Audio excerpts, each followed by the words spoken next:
बहुत समय पहले की बात है। एक शांत वन के पास गौतम बुद्ध अपने शिष्यों के साथ ठहरे हुए थे। वहां चारों ओर पेड़ों की हरियाली थी, पक्षियों की मधुर आवाजें थीं और वातावरण बहुत शांत था।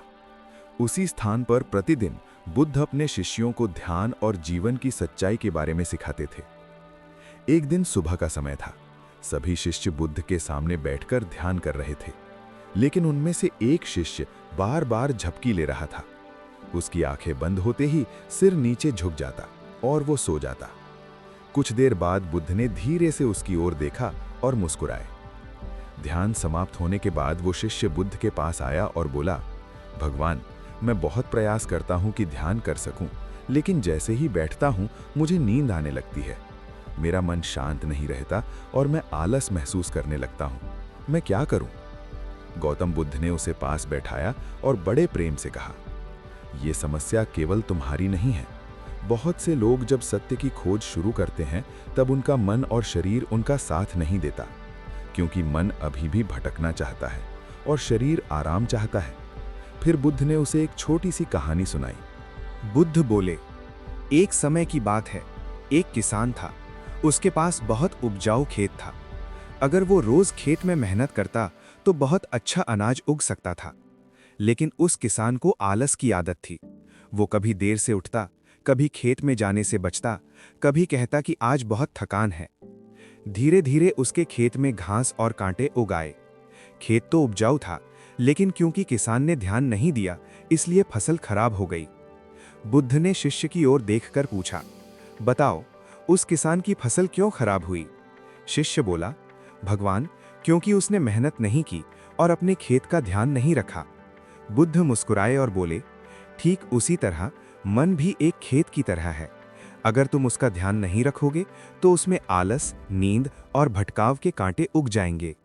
मन क्यों भटकता है? फिर गौतम बुद्ध ने आगे कहा, जब तुम इधर उधर की बातें करते हो, घूमते हो या मनोरंजन करते हो, तब मन को मेहनत नहीं करनी पड़ती, इसलिए वो जागता रहता है। लेकिन जब तुम ध्यान करते हो या सत्य को समझने की कोशिश करते हो, तब मन को अनुशासन में रहना पड़ता है, और मन को अनुशासन पसंद नहीं है, इसलिए वो तुम्हें नींद और आलस की ओर खींचता है। शिष्य ध्यान से बुद्ध की बातें सुन रहा था। बुद्ध ने बताया समाधान। शिष्य ने पूछा, भगवान, फिर मैं इस समस्या से कैसे जीत सकता हूँ?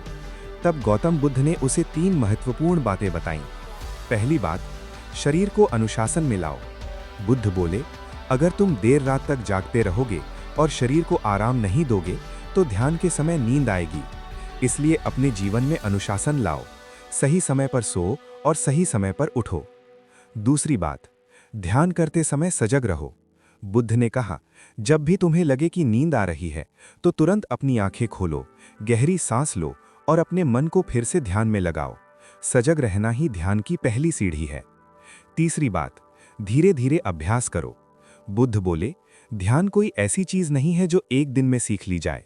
ये अभ्यास से आता है। जैसे एक योद्धा रोज अभ्यास करके मजबूत बनता है, वैसे ही साधक भी अभ्यास से मजबूत बनता है। शिष्य की बातें सुनकर उस शिष्य को बहुत प्रेरणा मिली। उसने उसी दिन से अपने जीवन में अनुशासन लाना शुरू कर दिया। वो सुबह जल्दी उठने लगा, ध्यान करने लगा और अपने मन को बार बार सजग करने लगा। कुछ महीनों बाद वही शिष्य जो ध्यान करते समय सो जाता था, अब घंटों तक शांत बैठकर ध्यान करने लगा। एक दिन वो बुद्ध के पास आया और बोला, भगवान, अब मुझे समझ में आ गया है कि समस्या नींद की नहीं थी, समस्या मेरे मन की थी। गौतम बुद्ध मुस्कुराए और बोले, जब मन जाग जाता है तब जीवन बदल जाता है। कहानी से हमें 3 बड़ी सीख मिलती हैं। पहली बात, मन को अनुशासन में लाना जरूरी है। दूसरी बात, ध्यान और आध्यात्मिक अभ्यास नियमित अभ्यास से मजबूत होते हैं। तीसरी बात, आलस और नींद अक्सर हमारे असंयमित मन की वजह से आते हैं। जब हम सजग होकर अभ्यास करते हैं तो धीरे धीरे हमारा मन शांत और जागरूक हो जाता है, और यही जागरूकता हमें सच्चे सुख और शांति की ओर ले जाती है।